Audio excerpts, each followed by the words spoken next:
Welcome to my channel. কেমন আছো তোমরা? আশা করি সকলেই ভালো আছো। আজকে আমি আবার ক্লাস 7-এর তোমার চ্যাপ্টার 6-এ কিছু ইম্পর্টেন্ট প্রশ্ন নিয়ে চলে এসেছি। এটাও একটা রিকোয়েস্টিং ভিডিও, তো চলো দেখা যাক। প্রথমে চলো আমরা দেখি যে প্রথম প্রশ্নটা, যেটা আছে কেন কোথায় শাহজাহানাবাদ শহরটি গড়ে উঠেছিল। প্রতিষ্ঠার কারণ দেখো, মুঘল সম্রাট শাহজাহান শাহজাহানাবাদ শহরটি প্রতিষ্ঠা করেছিলেন। তিনি সুলতানি আমলে গড়ে ওঠা ধ্বংসপ্রাপ্ত দিল্লি শহরে রাজধানী গড়ে তুলতে চাননি তিনি, তাই তিনি তার নতুন নামকরণ করেছিলেন শাহজাহানাবাদ। এই জন্য শহরটি তিনি প্রতিষ্ঠা করেছিলেন 1639 খ্রিস্টাব্দে। তারপরে এর অবস্থান,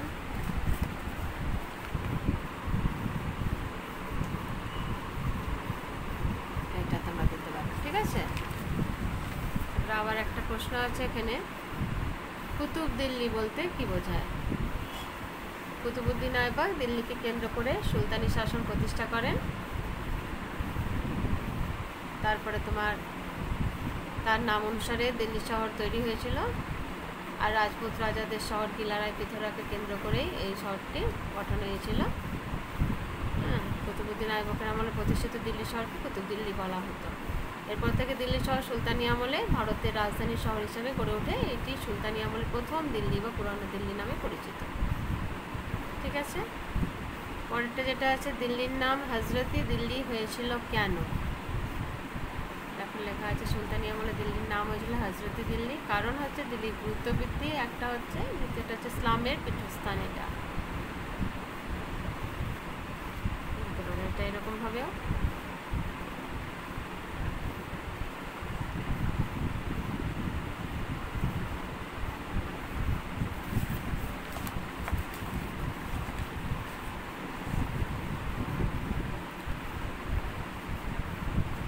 আগেও বলেছিলাম দিল্লি শহরে জলের সমস্যা প্রধান সমস্যা ছিল কেন। তিনটা কারণ আছে: দিল্লির অবস্থান, দিল্লি জনসংখ্যা বৃদ্ধি, জলাধারে অপ্রতুলতা।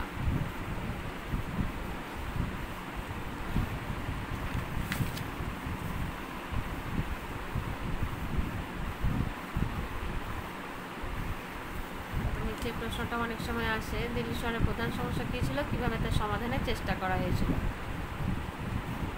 প্রধান সমস্যা তোমার জলের সমস্যাই ছিল, এবং সমাধান এভাবে করা হয়েছিল কি, বর্ষার জল ধরে রাখা, হজ বা পুকুর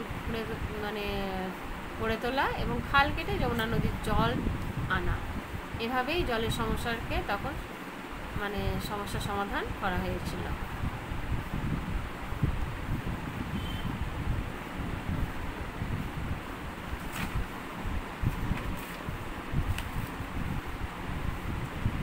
এখানে একটা আছে দেখো, দিল্লির কোন অঞ্চলকে চাঁদনি চক বলা হয়? চাঁদনি চক নামকরণ সম্পর্কে কি জানা যায়? দিল্লি চাঁদনি চকের অবস্থান, এটা তোমরা লিখবে, আর নামকরণটা এটাই। চাঁদনি চক সম্পর্কে জনশ্রুতি, লোকেরা কি বলতো? চাঁদনি রাতে চাঁদের আলো পড়ে জল চিকচিক করতে বলে জায়গার নাম হয়েছিল চাঁদনি চক। এটা যদিও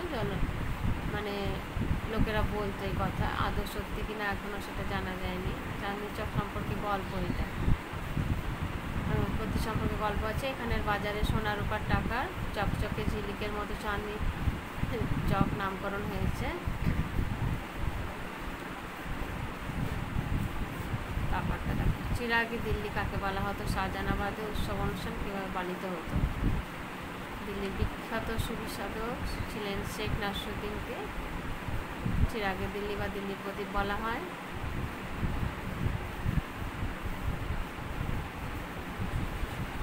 ঠিক আছে, এখানে সবাই একসাথে মিলেমিশে উৎসব পালন করত। দেওয়ালির সময় হিন্দু মুসলমান এক হয়ে সুবিসাধক নাসিরুদ্দিনের দরগায় আলো উৎসব উদযাপন করত। আবার মহরমেও বিভিন্ন গোষ্ঠী মুসলমানরা যৌথভাবে অংশগ্রহণ করত। এখানে একটা আছে, সুলতানি ও মুঘল আমলে টাকা পয়সা মুদ্রার নাম কি ছিল? মোহর ছিল, টঙ্কা, জিতল। মোহর বলা হতো সোনার মুদ্রাকে, টঙ্কা রূপার মুদ্রা, এবং জিতল হচ্ছে তামার মুদ্রা। মুঘল আমলে মুদ্রার নাম মোহর মোহর বা সার্ফি, রূপায়া আর দাম।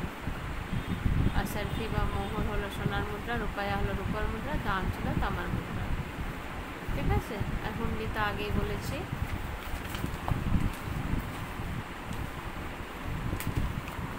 আর একটা আছে মুঘল যুগে ভারতের প্রধান প্রধান শিল্প ছিল, শিল্পগুলি প্রধান কেন্দ্রগুলি উল্লেখ করো।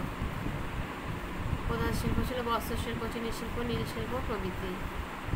কেন্দ্রগুলো দেখো, বস্ত্র শিল্প যেটা হচ্ছে চিনি শিল্প, নীল শিল্প, বস্ত্র শিল্প সিন্ধু প্রদেশ, বাংলা, গুজরাট ছিল ভারতের অন্যতম প্রধান কেন্দ্র।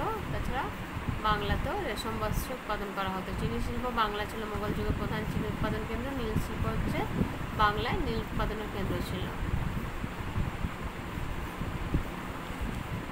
মুঘল আমলের সড়ক পথ জলপথ সম্পর্কে লেখো।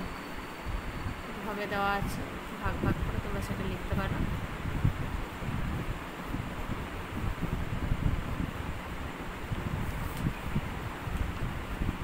একটা প্রশ্ন আছে, ভাস্কো দা গামা কত খ্রিস্টাব্দে ভারতে এসেছিলেন? পর্তুগিজ বণিকদের ভারতে আসার প্রধান উদ্দেশ্য কী ছিল? না, ভাস্কো দা গামা 1498 খ্রিস্টাব্দে ভারতের দক্ষিণে মালাবার উপকূলে কালিকট বন্দরে এসেছিলেন প্রথম। তারপরে তোমার তাদের আসার কারণ মশলার বাণিজ্য দখল করা, বেশি অর্থ উপার্জন করা উদ্দেশ্য ছিল।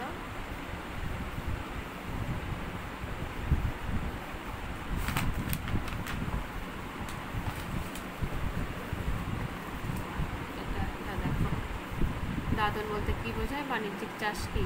দাদন শব্দের অর্থ অগ্রিম। ইউরোপীয় বণিকরা কি করতো তখন? ভারতীয়দের তোমার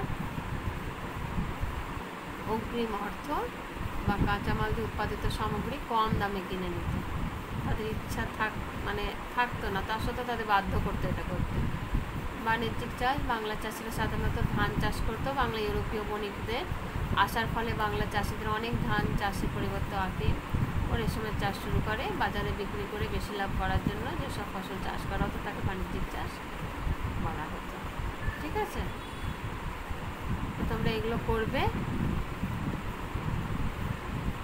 আর আমি বারবার বলে থাকি যে টেক্সট বইটা অবশ্যই তোমরা পড়বে এবং ভেতরে যে টুকরো কথাগুলো আছে সেগুলো পড়বে। ঠিক আছে, তাহলে দেখবে পড়াটা খুব সহজ হয়ে যাবে। তাহলে আজকে এই পর্যন্তই রাখলাম। পরের দিন আবার একটা চ্যাপ্টার নিয়ে আসবো। ভালো থেকো তাহলে তোমরা সবাই।